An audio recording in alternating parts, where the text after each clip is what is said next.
thank the chair and thank the witnesses. This, to me, falls into the category of no good deed goes unpunished.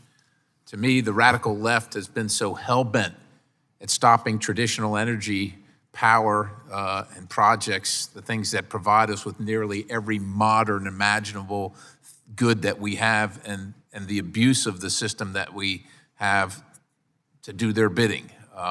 That's what I've seen over the course of my time here. The radical left's weaponization, particularly of Section 401 of the Clean Water Act, is a perfect example of the anti-energy mindset. It's actually kind of like an anti-civilization mindset taking hold and being used to attack projects for which they disagree. And as many have stated here along the line, you get a permit, you think you're going to work, and then it's actually a strategy to let you build out as much of the project as possible and stop it at the end to chill investment for future projects, which is just mind-numbing. I'll give you a couple examples. The state of Washington used Section 401 to kill the Millennium Bulk Terminal project due to 9 listed adverse impacts. Now, they might have all been valid adverse impacts. Unfortunately, none of them related to water quality. And again, I'll remind everybody, this is Section 401. The state of New York used Section 401 to deny a pipeline project in Raritan Bay due to the potential greenhouse gas emissions from the project. Well, greenhouse gas emissions are unrelated to water quality, right? This is 401. And oh, by the way, like, I get that they don't love a pipeline. I'm not sure I want a pipeline in my backyard either. But so now we're going to put the fuel on a train, and they're not going to like that either. So then we're going to buy the fuel from Russia or some other country that hates us. This is a brilliant plan.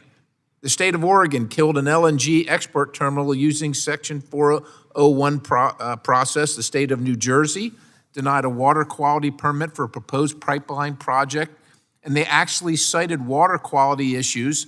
However, the environmental groups that pushed the state into action made it very clear.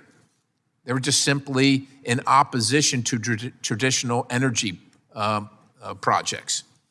Fortunately, during the first term of the Trump administration, it was identified this weaponization for what it is and took action to limit the scope of the 401 to actual water quality issues.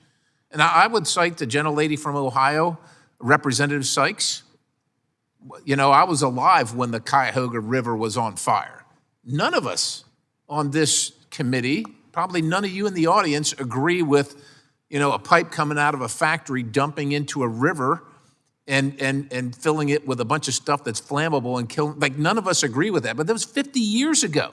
We don't do that anymore. And to use 401 to stop legitimate projects for everything other than what 401 is used for, like, has to be recognized, acknowledged, and something has to be done about it.